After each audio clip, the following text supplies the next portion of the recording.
பெற்றோர்களிடம் சென்று உங்கள் பிள்ளைகளை படிப்பதற்கு அனுப்புங்கள் என்று சொன்னபோது, நீங்கள் பள்ளிக்கூடம் திறந்து வைத்திருக்கிறீர்கள், ஆனால் படிக்க வைப்பதற்கு எங்களிடம் வசதி இல்லை என்று பெற்றோர் சொன்னபோது,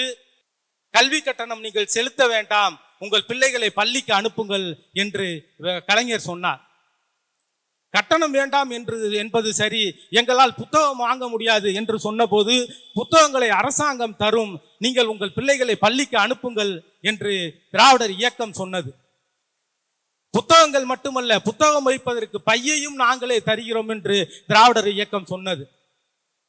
எங்கள் பிள்ளைகள் படிப்பதற்கு 5 கிலோமீட்டர் 6 கிலோமீட்டர் வர வேண்டும் என்று சொன்னபோது, தொடர்ச்சியாக பேருந்திலே பயணம் செய்தால் அதிகமான கட்டணம் வரும் என்கிற நிலை வந்த பொழுது, மாணவர்களுக்கு இலவச பஸ் பாஸ் கொடுத்து, நீங்கள் பள்ளிக்கூடத்திற்கு உங்கள் பிள்ளைகளை அனுப்புங்கள், கட்டணம் இல்லாத பேருந்தை பயன்படுத்திக் கொள்ளுங்கள் என்று அறிவித்தார் கலைஞர்.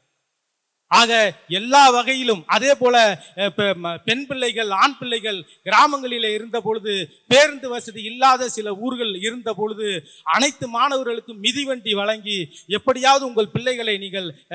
பள்ளிக்கூடத்திற்கு அனுப்புங்கள் என்று இலவச சைக்கிள் கொடுத்து, ஆக இத்தனை வாய்ப்பு வசதிகளை கொடுத்து எப்படியாவது படிக்க வைத்து விடுங்கள் என்று இந்த திராவிடர் இயக்கமும் திராவிடர் முன்னேற்ற கழகமும் கலைஞர் அவர்களும் ஏற்பாடு செய்து, இன்றைக்கு தமிழ்நாடு இந்த அளவிற்கு கல்வியில் உயர்ந்து நிற்கிறது என்று சொன்னால், இவ்வளவு வாய்ப்புகளையும் கொடுத்தது இந்த இயக்கம்.